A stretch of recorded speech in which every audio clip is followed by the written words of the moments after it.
कालिके भक्ति चैनल में आपका स्वागत है। आज हम वेदांत के बारे में जानेंगे। जानकारी पसंद आए तो वीडियो को लाइक, शेयर और चैनल को सब्सक्राइब करें।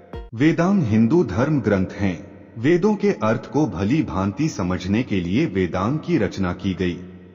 वेदार्थ ज्ञान में सहायक शास्त्र को ही वेदांत कहा जाता है। वेदांत 6 हैं। शिक्षा, कल्प, व्याकरण, ज्योतिष, छंद और निरुक्त, ये 6 वेदांग है। शिक्षा, इसमें वेद मंत्रों के उच्चारण करने की विधि बताई गई है। स्वर एवं वर्ण आदि के उच्चारण प्रकार की जहाँ शिक्षा दी जाती हो उसे शिक्षा कहा जाता है। इसका मुख्य उद्देश्य वेद मंत्रों के अविकल यथास्थिति विशुद्ध उच्चारण किए जाने का है। शिक्षा का उद्भव और विकास वैदिक मंत्रों के शुद्ध उच्चारण और उनके द्वारा उनकी रक्षा के उद्देश्य से हुआ है।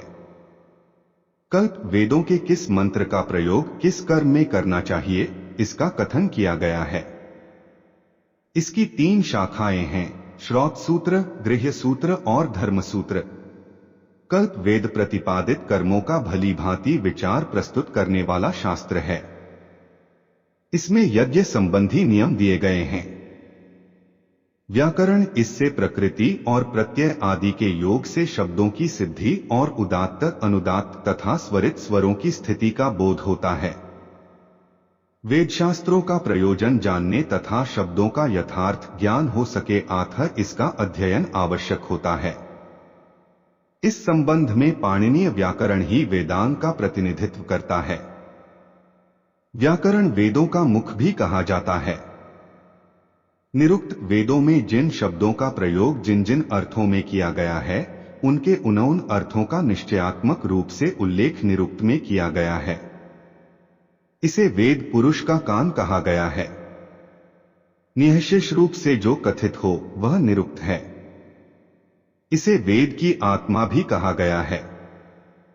ज्योतिष, इससे वैदिक यज्ञों और अनुष्ठानों का समय ज्ञात होता है।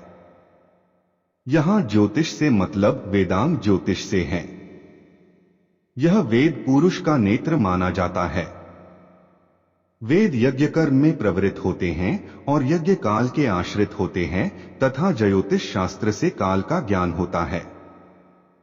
अनेक वैदिक पहेलियों का भी ज्ञान बिना ज्योतिष के नहीं हो सकता।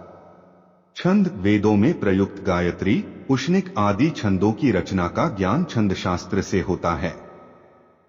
इसे वेद पुरुष का पैर कहा गया है।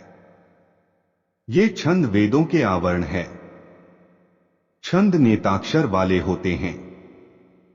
इसका उद्देश्य वैदिक मंत्रों के समुचित पाठ की सुरक्षा भी है। छंद को वेदों का पाद, कल्प को हाथ, ज्योतिष को नेत्र, निरुक्त को कान, शिक्षा को नाक, व्याकरण को मुख कहा गया है। सनातन धर्म से जुड़े इसी तरह के जानकारी के लिए हमारे चैनल के साथ जुड़े रहें। धन्यवाद।